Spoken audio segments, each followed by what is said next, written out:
제20대 대통령 선거를 앞두고 충청권 4개 시도가 대선 후보와 각 정당에 전달하기 위한 충청권 공통공약을 내놨습니다.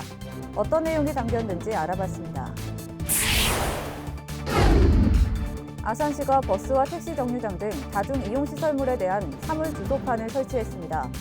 주소 부여를 통해 정확한 위치 파악은 물론 긴급 상황 발생 시 신속한 대응이 가능해질 것으로 기대됩니다. 코로나19 탓에 중단됐던 천안시 영어 캠프가 다시 열렸습니다. 가상 공간인 메타버스를 활용해 코로나19 감염 우려도 줄이고 재미도 더했습니다. 세종시가 코로나19로 심화된 중소기업의 경영난 극복을 위해 올해 총 550억 원 규모의 중소기업 육성 자금을 지원합니다. 충청남도가 전국에서 처음으로 SK텔레콤과 함께 T전화 안심콜 번호 확인 서비스를 시범 시행합니다.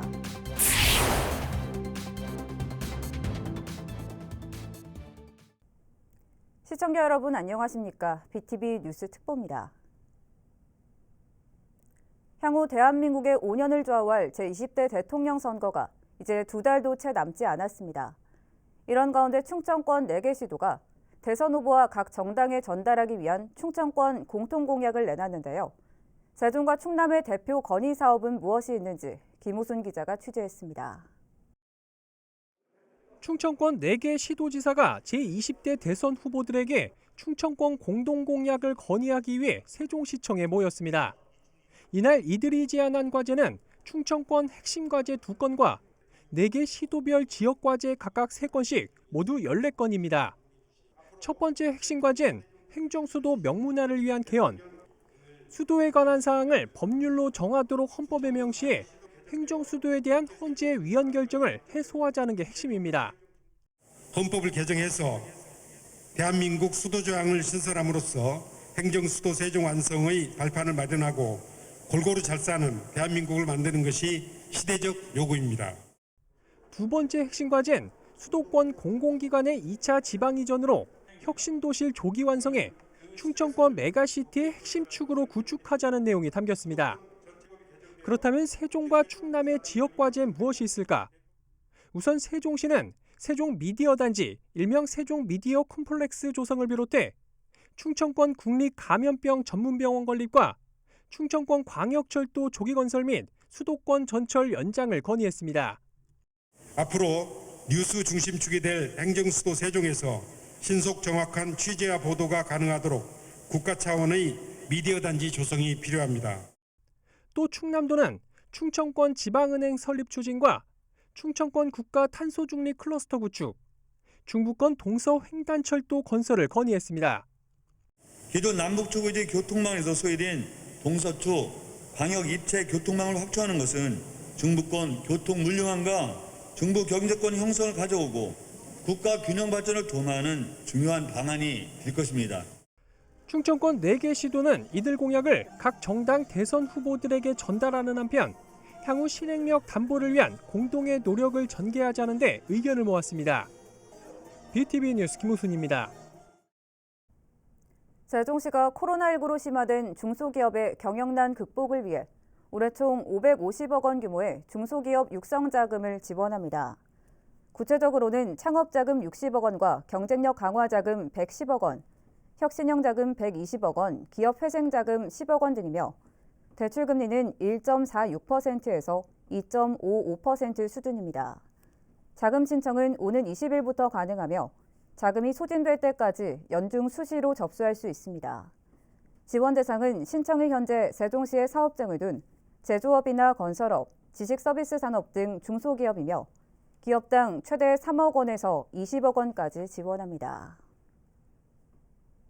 충청남도가 전국에서 처음으로 SK텔레콤과 함께 T전화 안심콜 번호 확인 서비스를 시범 시행합니다. 안심콜 번호 확인 서비스는 공공기관이 관리하는 안심콜 공공 데이터와 통신사의 전화 애플리케이션을 연결한 것으로 전화 앱에서 코로나19 안심콜 번호를 입력하면 매장명이 자동으로 표출됩니다. 이에 따라 안심콜 번호를 잘못 입력하는 실수를 줄이고 출입 기록의 정확성이 높아져 역학조사 시 혼선을 예방할 수 있을 것으로 기대됩니다. 아산시 보건소가 코로나19 대응으로 잠정 중단했던 건강진단 발급 업무를 오는 17일부터 재개합니다. 발급은 코로나19 지역 확산 방지를 위해 아산 시민으로 제한되며 출생연도 끝자리 기준 민원 5부제 등이 실시됩니다. 월요일은 출생연도 끝자리가 1과 6, 화요일은 27, 수요일은 38, 목요일 49, 금요일 50이며 신분증을 가지고 보건소에 방문해 검사하면 됩니다. 아산시가 버스와 택시 정류장 등 다중이용시설물 1,445곳에 사물 주소판을 설치했습니다. 기존 건물에만 사용하던 주소를 다중이용시설물에 적용하면서 정확한 위치 파악은 물론 긴급 상황 발생 시 신속한 대응이 가능해질 것으로 기대됩니다. 보도에 김장석 기자입니다. 아산의 한 버스 정류장. 위치를 알리는 주소판이 설치됐습니다. 도로명과 기초번호를 활용한 것으로 기존 건물에만 사용하던 주소를 시민이 많이 이용하는 시설물에도 적용한 겁니다. 주소 부여를 통해 정확한 위치 파악이 가능해졌습니다. 특히 긴급 상황 발생 시 정확한 위치를 경찰이나 소방서에 알릴 수 있습니다. 주소가 부여된 시설물의 정보가 경찰이나 소방서에 공유돼 신속하게 대응이 가능해지는 겁니다. 긴급 상황이 발생하였을 때 그 주소가 없다 보면은 시민들이 여기가 어디 위치인지를 파악하기 어려울 때가 있는데, 이랬을 때 사물 주소가 있다면은 이 사물 주소를 말함으로써 그 소방서나 경찰서에서 그 위치를 저희가 제공받은 데이터가 있기 때문에 그걸로 잘 찾아올 수 있다고 생각합니다. 현재까지 아산시는 버스 정류장을 비롯해 육교 승강기, 어린이 공원 등 모두 6종의 다중이용시설물 1,445곳에 주소판 설치를 완료했습니다. 특히 버스 정류장 사물 주소판의 경우에는 버스 도착 알림 서비스를 스마트폰으로 확인할 수 있도록 QR코드를 삽입해 편의성을 높였습니다. 시는 올해 전기차 충전소와 노회 주차장 등에 사물 주소를 부여하는 등 지속적으로 사물 주소판을 확대 설치할 계획입니다. BTV 뉴스 김장섭입니다. 아산시가 오는 19일까지 장애인 스포츠 강좌 이용권 신청을 접수합니다. 대상은 만 19세에서 만 64세 장애인으로 한 사람당 매월 8만 5천 원의 스포츠 강좌 수강료가 지원됩니다. 신청은 스포츠 강좌 누리집 또는 관할 읍면동 행정복지센터나 아산시 채용진흥과로 방문해 하면 됩니다. 코로나19 탓에 방학 때마다 열렸던 천안시 영어 캠프가 중단됐는데요. 올해는 가상 공간인 메타버스를 활용해 재미를 더했다고 합니다. 송용환 기자가 취재했습니다. 공항을 본떠 만든 가상세계. 아바타가 이곳저곳을 누비고 다닙니다. 코로나19 탓에 중단됐던 천안시 영어 캠프가 메타버스로 돌아왔습니다. 식당이나 병원 등 일상에서 쉽게 접할 수 있는 장소들을 가상 공간으로 옮겨 각 상황에 필요한 영어 표현을 배웁니다. 학생들은 이 공간에서 원어민 교사들과 자유롭게 소통하고 다른 학교 학생들과도 금세 친구가 됩니다. 학원 가면 그냥 다 똑같은 친구들이랑 하는데 이 메타버스를 영어 캠프 하면은 몰랐던 애들이랑도 같이 하고 또 제 캐릭터도 꾸며보니까 뭔가 좀 되게 새롭고 즐거웠어요. 천안시와 영어 캠프를 주관하는 나사렛대가 함께 조성한 것으로 따분할 수 있는 영어 수업에 재미를 더했습니다. 4일 동안 열린 캠프에는 천안 지역 초등학교 4학년에서 6학년 400명이 참여했습니다. 최근 시대의 흐름인 3차원 메타버스 가상 공간에서 아바타로 원어민 선생님들과 함께 체험하면서 재미있게 영어도 공부하고 글로벌 시대의 세계적인 메타버스 과학자의 꿈을 키울 수 있게 된 것 같습니다. 천안시는 이번 영어 캠프의 만족도를 조사해 앞으로도 메타버스로 활용한 교육 프로그램 운영에 반영할 계획입니다. BTV 뉴스 송용환입니다. 세종시가 올해부터 임산부를 대상으로 친환경 농산물 지원 시범 사업을 추진합니다. 올해 지원 가능한 임산부 또는 출산부는 2,100명으로 1년 동안 자부담 9만 6천 원을 포함해 모두 48만 원의 친환경 농산물 꾸러미가 공급됩니다. 지원 대상은 신청일 현재 세종시에 거주하면서 임신 중이거나 지난해 1월 1일 이후 출산한 산모로 보건소에서 추진하는 영양 플러스 사업에 참여 중인 임산부는 대상에서 제외됩니다. 신청은 오는 17일 오전 10시부터 모바일과 PC 등 온라인 임산부 친환경 농산물 통합 쇼핑몰에서 가능하며 선착순으로 접수할 예정입니다. 세종시가 오는 16일부터 다음 달 3일까지 자동차세 연납 신청을 받습니다. 이 제도는 1년분 세금을 미리 납부하는 제도로 1월에 연납할 경우 2월부터 12월분 자동차세의 10%를 공제해 최대 9.15%까지 감면받을 수 있습니다. 연납 신청은 시 세정과나 읍면동 주민센터 또는 인터넷 위택스에서 가능합니다. 한편 연납 신청은 3월과 6월, 9월에도 가능하며 각각 7.5%, 5%, 2.5%의 공제율을 적용받게 됩니다. 천안시는 오는 19일까지 2022년 청소년 참여위원회에서 활동할 청소년위원을 모집합니다. 신청 자격은 만 9세 이상 24세 이하 천안 지역 청소년으로 1년 동안 청소년 현안 문제에 대한 정책 제안과 교류 활동 등을 하게 됩니다. 신청은 시청 홈페이지에서 지원 서류를 작성해 이메일로 제출하면 되며 1차 서류 심사와 2차 면접 심사를 거쳐 선정합니다. 아산시 평생학습관에서 오는 17일부터 다음 달 3일까지 찾아가는 문해교실 학습자를 모집합니다. 대상은 한글 읽기와 쓰기, 세마기에 어려움을 갖는 성인이며 각 마을별 이통장 등을 통해 읍면동 행정복지센터로 신청하면 됩니다. 교육기간은 오는 3월부터 12월까지로 교육은 일주일에 한두 차례씩 매회 2시간 이내로 진행됩니다. 교육비와 교재비는 무료이며 교육은 주민공동이용시설이나 주민자치센터 등에서 진행됩니다.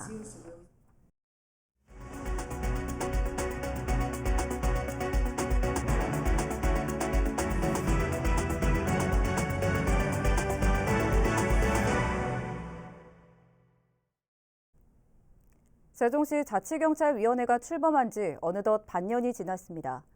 그동안 다른 시도와는 달리 별도의 사무기구가 없다 보니 자치경찰 역할에 제한이 있었다는 지적이 있어 왔는데요. 세종시가 이 문제를 해결하기 위한 법 개정에 나서기로 했습니다. 김우순 기자의 보도입니다. 지난해 7월 출범한 세종시 자치경찰위원회, 시민 생활과 밀접한 교통과 경비 사무를 비롯해 아동과 청소년, 가정폭력 등 민생 분야에서 지역 밀착형 치안 서비스를 제공하기 위한 취지에서 출범했습니다. 그러나 세종시는 다른 시도와는 달리 자치경찰 사무를 자치경찰위원회가 아닌 세종경찰청에서 처리해왔습니다. 자치경찰위원회에 별도의 사무기구를 두지 않도록 한 경찰법 특례조항 때문이었습니다. 이처럼 여전히 경찰청의 지휘 감독을 받다 보니 업무나 인사권 독립에 제한이 있었고 관련 예산 처리에도 애로사항이 뒤따랐습니다. 이에 세종시가 올해 자치경찰위원회 효율적 운영을 위해 관련 법 개정에 나서기로 했습니다. 경찰법 상의 세종시 특례 개정을 추진하겠습니다. 현재 세종경찰청에서 처리하는 자치경찰위원회의 사무를 별도 사무기구에서 처리하고 위원장과 위원 1명을 상임화하겠습니다. 또 자치경찰위원회 제도 개선 등을 건의하는 시민중심 네트워크인 으뜸마루를 활성화하는 한편 지난해 지구대 2곳을 대상으로 전국 최초로 시범 운영한 지구대장 및 파출소장 주민추천제를 올해 확대 적용하기로 했습니다. 세종시 주요 시책 중 하나인 읍면동장 주민추천제와 궤를 같이 하는 것으로 최일선 치안연장 책임자까지도 시민들의 의견을 물어 임명하겠다는 겁니다. 시민주권 특별자치시에 걸맞는 세종형 자치경찰 모델을 만들기 위한 실험은 현재 진행형입니다. BTV 뉴스 김우순입니다. 정부가 매년 1월 29일을 법정기념일인 국가균형발전의 날로 지정했습니다. 산업통상자원부에 따르면 이런 내용을 담은 국가균형발전 특별법 시행령 개정안이 11일 국무회의에서 통과돼 오는 20일부터 시행됩니다. 이에 따라 국가나 지방자치단체는 국가균형발전의 날을 기념하기 위한 행사를 열 수 있고 여기에 필요한 요청을 할 수 있게 됩니다. 한편 1월 29일은 지난 2004년 노무현 대통령의 참여정부 당시 지방화와 균형발전 시대를 선포한 날로서 세종시는 지난 2015년부터 이 날을 기념해 매년 기념 행사를 개최해 오고 있습니다. 지난해 하반기에 아산시가 정부에 요청한 아산세무서 공공청사 부지 매입비가 또다시 제외됐습니다. 수요자인 아산세무서의 반대가 여전하면서 올해도 세무서 신축 이전엔 먹구름이 드리워졌습니다. 보도에 김장섭 기자입니다. 지난해 6월 정부의 비축 토지 예산에 아산세무서 공공청사 부지 매입비를 반영해달라고 제안서를 제출한 아산시. 결과는 또다시 미반영이었습니다. 제외 사유는 수요 공급 비매칭. 수요자인 국세청과 아산세무서가 온천지구 내 공공청사 신축 이전을 반대하고 있다는 겁니다. 현재 배방읍에 임시청사를 두고 있는 아산세무서는 납세자 편의 등의 이유로 온천지구 내 이전을 2018년부터 반대하고 있는 상태. 지속적인 아산시의 설득에도 입장을 바꾸지 않고 있습니다. 온천지구 도시개발 사업지 전체 면적 중 20%를 아산세무서 이전 신축 부지로 지정한 아산시는 난감할 수밖에 없습니다. 이전 반대 등 근본적인 문제가 해결되지 않으면서 아산시는 올해 세무서뿐 아니라 다른 공공기관을 유치할 수 있도록 전방위적으로 검토하겠다고 밝혔습니다. 정부 예산 확보에 실패하면서 세무서 이전이 원점으로 돌아간 가운데 다른 대안이 마련될 수 있을지 주목됩니다. BTV 뉴스 김장섭입니다.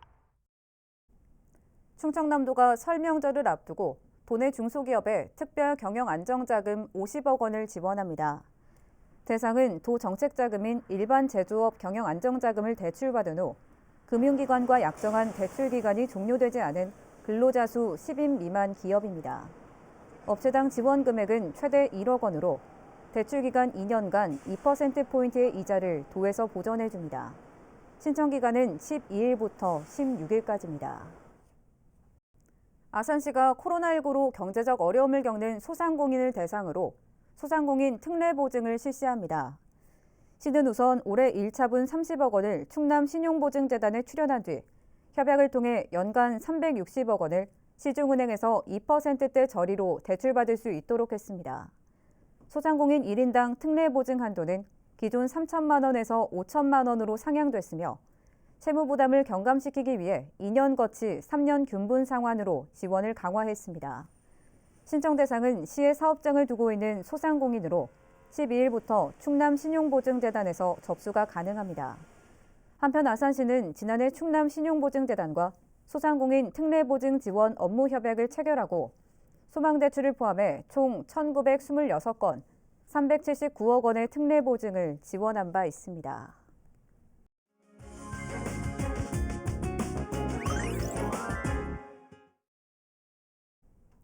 알기 쉬운 건강상식 시간입니다. 손가락을 굽힐 때 딱소리가 나는 증상을 방아쇠 수지라고 하는데요. 이런 증상이 나타날 때 쉽게 할 수 있는 스트레칭과 마사지 방법 화면으로 알아보겠습니다. 안녕하세요. 오늘은 지난 시간에 이어 방아쇠 수지 스트레칭과 마사지법에 대해서 알아보겠습니다. 첫 번째 힘줄부 마사지입니다. 방아쇠 수지는 지난 시간에 설명드린 것처럼 힘줄의 부종 혹은 경결이 나타나는데 힘줄은 부드러운 연부 조직이기 때문에 마사지를 해주면 부종이나 경결이 완화될 수 있습니다. 저는 네 번째 손가락이 방아쇠 손가락이라는 가정하에 마사지하는 모습을 보여드리면서 설명하겠습니다.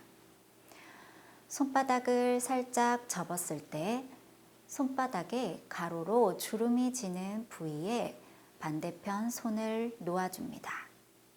반대 손으로 그 부분을 누르면 통증이 발생하는데 아프지 않을 정도로 부드럽게 좌우 상하로 마사지 해줍니다. 약 2분에서 3분 정도 시행해줍니다. 두 번째, V자 벌리기 스트레칭입니다. 방아쇠 수지로 통증이 있는 손가락의 힘줄 부위를 스트레칭 해주는 방법입니다. 반대편 손, 엄지와 검지를 방아쇠 손가락 양 옆에 놓고 손가락 사이를 벌려줍니다. 한쪽씩 30초 정도 시행합니다. 그리고 방아쇠 손가락을 굽힌 상태에서 손가락을 손등 쪽으로 젖히고 30초 유지합니다. 총 3세트 시행해 줍니다. 세 번째, 손가락 관절 운동인데 이는 총 3단계가 있습니다. 1단계입니다. 처음에는 손가락 첫 번째, 두 번째 마디를 굽혀주세요. 다음으로 세 번째 관절을 굽혀줍니다. 그리고 아까와 반대 순서로 세 번째 관절을 먼저 펴고 두 번째, 첫 번째 관절을 펴줍니다. 2단계입니다. 첫 번째 관절은 편 상태를 유지하며 두 번째와 세 번째 관절을 굽혔다, 폈다 해줍니다. 세 번째 단계는 손가락을 쭉 펴서 손바닥 끝으로 붙인다고 생각하며 손가락을 접어줍니다. 각 단계별로 10회씩 3세트를 시행합니다. 네 번째, 손가락 관절부 스트레칭입니다. 양손 5개 손가락을 손가락 끝부분끼리 붙이고 손을 살짝 펴니다. 그 상태에서 손바닥은 붙이지 않고 안쪽 공간을 좁혀주며 양손을 서로 밀면서 스트레칭 해줍니다. 이때 손바닥이 붙지 않게 주의하면서 3에서 5초 정도 유지합니다. 총 15회에서 20회 시행합니다. 다섯 번째, 러버밴드 운동법입니다. 먼저 고무줄을 준비해 주세요. 두꺼운 고무줄이 좋으나 없으면 고무줄을 2개로 하는 것도 좋습니다. 손가락 첫 번째 관절에 고무줄을 걸어준 뒤 천천히 펼쳤다 오므렸다 하는 동작을 반복합니다. 최대한 할 수 있는 만큼만 벌려줍니다. 아픈 손가락과 엄지 2손가락으로 시행하는 것도 좋습니다.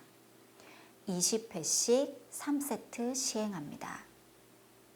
여섯 번째, 테이블 운동법입니다. 테이블 위에 손바닥을 편안히 올린 상태에서 손가락을 하나씩 천천히 위로 올렸다 내립니다. 손가락 전체의 균형을 맞추고 평소 쓰지 않는 근육을 키워주는 운동입니다.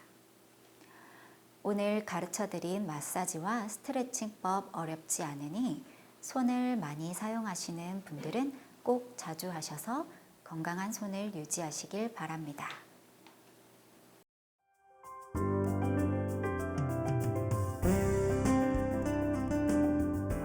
세종시가 코로나19 경보형 치료제의 국내 도입에 따른 투약 예행 연습을 시행하고 문진과 처방, 배송, 투약 관리에 이르기까지 단계별 상황을 점검했습니다. 세종시의회가 입법활동 지원 강화를 위해 조용호 입법고문을 신규로 위촉했습니다. 조 고문은 법제처에서 법령정비과장 등을 역임한 법제 전문가로서 조례 재개정 업무를 담당하는 의회 공무원들의 업무 역량 향상에 도움이 될 전망입니다. 세종 충남대병원에 인공지능과 클라우드가 연계된 스마트 병동이 국내 의료기관 최초로 시범 구축됐습니다. 웨어러블 기기를 활용해 환자의 심전도 생체 신호를 실시간 모니터링할 수 있어 향후 입원 환자의 심정지 조기 감지와 같은 예방 시스템을 획기적으로 개선할 것으로 기대됩니다. 아산시가 추운 겨울 시민들을 위해 버스 정류장 16개소에 온열 의자를 추가로 설치합니다. 이상으로 BTV 뉴스 특보를 마칩니다. 시청해주신 여러분 고맙습니다.